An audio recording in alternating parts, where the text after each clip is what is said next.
The majority of elite long jumpers do something very specific when they take off. In this video, I'm going to show you what that is and how you can do that too. Look at these stills of Miltiadis Tentoglu.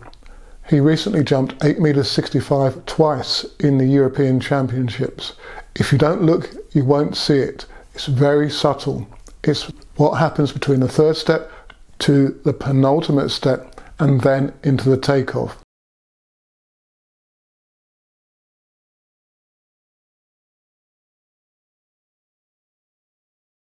It's all to do with speed transfer and providing the optimum position onto the board whereby the jumper can create both horizontal and crucially vertical velocity at takeoff. Being able to achieve that is what sets apart a long jumper, a great long jumper, from a sprinter who tries to long jump. Over the years as a long jump coach, I've really learned how to coach the last 3 steps and have developed numerous drills and practices in order to do so. One of my jumpers, Bora, who's 17 and who recently jumped 6.14 meters to win the Hungarian under-18 championships, has really learned how to push through the last 3 steps. We'll use her as an example of how you too can create that great takeoff.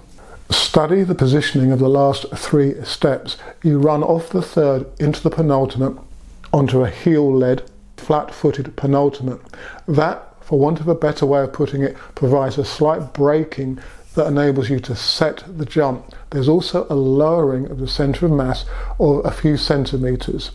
That lowering, the braking and the heel-led contact enables a greater transference of momentum through into the takeoff. And as I said earlier, that transference enables more vertical velocity to be created on takeoff. You've got to go up and out on the long jump takeoff and not just up or indeed out. It's a subtle combination of both, and you can't achieve that unless you set the jump up properly. Making it very simple, you run using a 4-foot contact on the third step, then you drop down onto a flat foot on the penultimate and then go flat-footed onto the takeoff. What's crucial is the rhythm and the speed at which you make the transference between those 3 steps. The movement down onto the penultimate step from the third step out needs to be really, really quick, and then you have to move equally quickly onto the takeoff.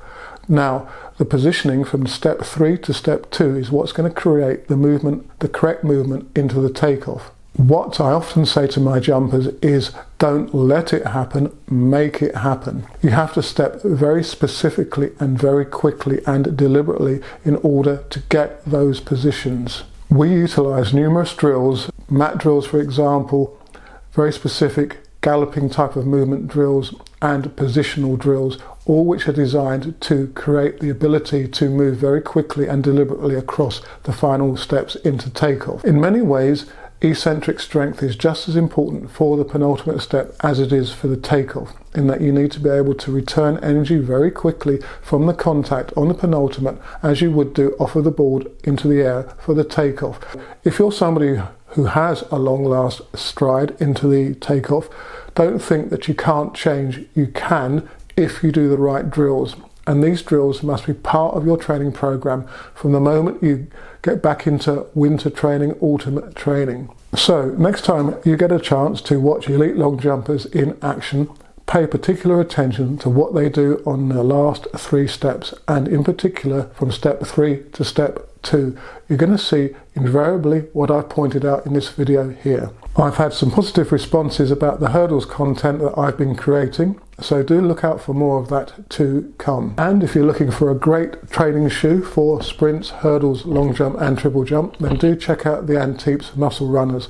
And as usual, good luck with your training, and very much so with the competitions that you're going to have coming up at this crucial time in the training year. Do feel free to like, subscribe and share this video and my others, as it will all help grow the channel.